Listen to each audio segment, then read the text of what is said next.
In the vast, frozen wilderness of northern Canada, there once stood a small Inuit village near Lake Anjikuni, a peaceful, isolated settlement home to dozens of men, women, and children.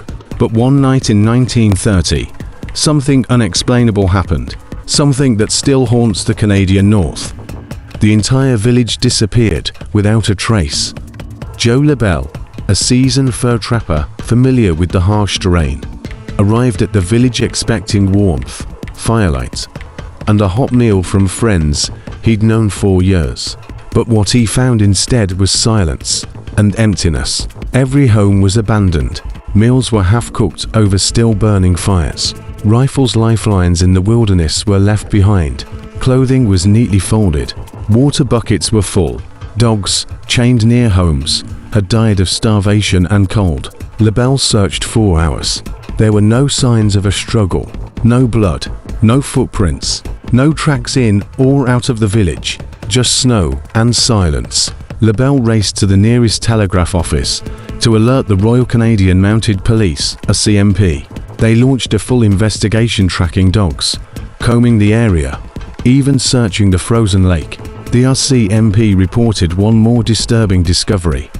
The village cemetery had been disturbed. Several graves were dug up, empty, gravestones broken, but again no tracks around them. In the snow-covered north, tracks linger for days, and yet nothing, as if the entire population had simply vanished into thin air. So what happened at Lake Anjikuni? Some suggest the villagers were forced to flee quickly, perhaps due to disease or starvation. But why leave behind food, weapons, and dogs? Why was there no trace of movement? Other theories stretch further. Was it a mass abduction? A government cover-up? Some even claim UFO sightings were reported in the skies over the lake that same week. Lights hovering above the trees, strange humming noises, unusual patterns burned into the snow. And what about the disturbed graves? Why would someone dig up the dead and take them? Years later, the RCMP dismissed the story. They claimed there were no records of such a village, no trapper named Joe LaBelle, and no investigation.